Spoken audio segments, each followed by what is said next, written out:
The trilogy is a little bit of a cross between the horror genre and a thriller because there's a mystery baked into it. You know, who are these strangers? And so there's not just a will she survive, there's also a who's doing it, why. The opening sequence at the beginning, we give you who Pinup Girl is before the movie even starts. Is Tamara here? So we're not trying to hide anything from you. Now you're gonna have to backtrack and find out why we're showing you and how we're gonna get you there, because that's more important. I think everybody has the question, who is Tamara?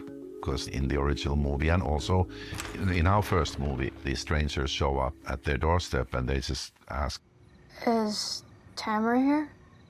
was that the first time it happened, or is there a history behind it with these characters? It's never explained in the original movie, but we wanted to dive into the past and ultimately tell the audience, how did it all start?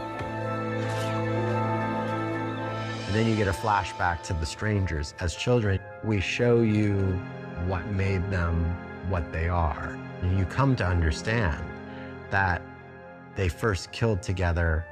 Is Tamara here? And they were literally in love from that moment, as a sort of version of Mickey and Mallory, if natural-born killers, if you will. It's morbid and weird, but there is a fascination with serial killers and what makes them do what we all consider as normal people, things that we perceive we could never do. And the scariest thing about this is that these are real people, and there are other people like them all over the world. During the course of these movies, you'll see Pinup Girl as a young child and as the grown-up version. I mean, I really love the performance Emma put in as Pinup Girl.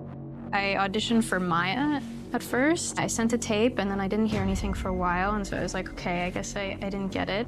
And then I got a phone call from my manager saying, we have an offer for Pinup Girl. So it was like, I didn't even read for Pinup Girl. It was like, how can they be sure that I'm right for this? My agent said, you know, Emma, there's something eerie about you.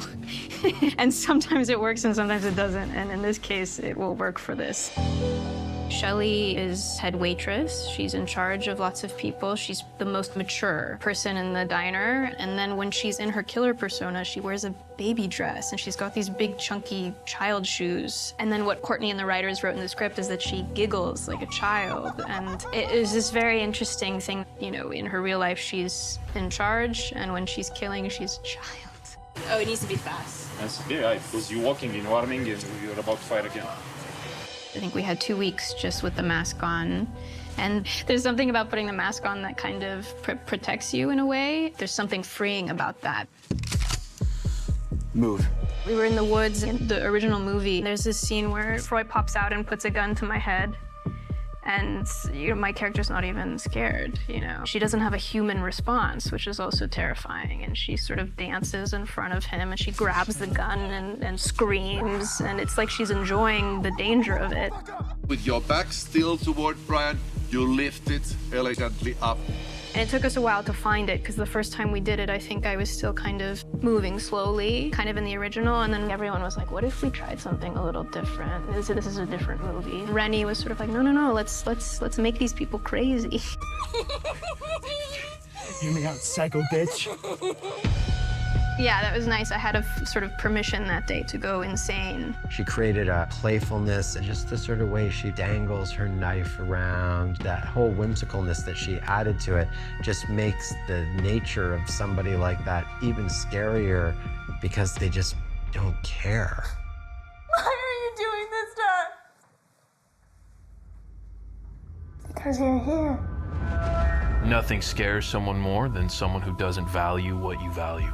We're constantly trying to make something moral and make moral arguments about things, and to have someone be completely amoral and not hate you, like, I don't feel anything, I just want to kill you. I think that really terrifies people. In movie 2, they're relentless at coming back and what I call finishing the job, right? She's the only one that survived. And it's sort of like you took away my perfect winning streak, but Scarecrow's also fascinated with her. That's why he comes into that room in the house. Pretty lucky. Am I? Yeah, you're the only one that survived. In that bedroom scene, the idea is to have Maya's POV of flashing to him, to seeing him with the mask on and realizing, wait, those are the same hands that stabbed me, those are the same hands that took that tear off of my cheek. You're realizing with Maya, this is the person who tried to kill me. You were stabbed in the stomach, right? Did you think you were gonna die?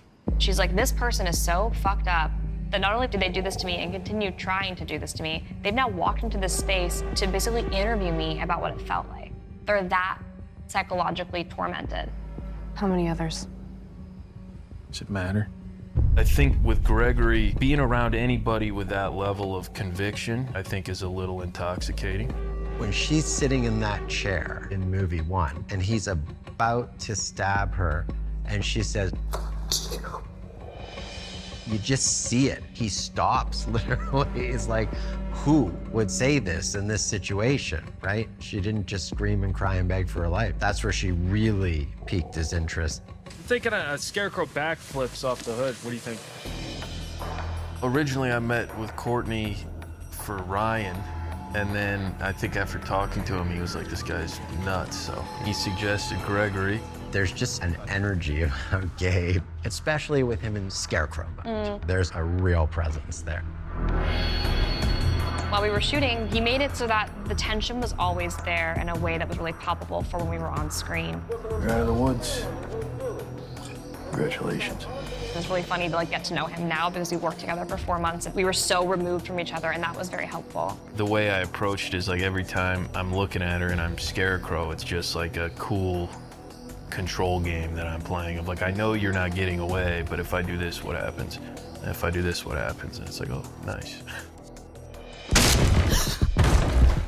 There's a huge attack by the strangers at another house where she thought that she felt safe. So at the end of movie 2, now Maya is on the run. The very end of movie 2, she has killed Pinup Girl. And she didn't really intend that she would die, but there's no remorse for it. That's the woman that killed Ryan.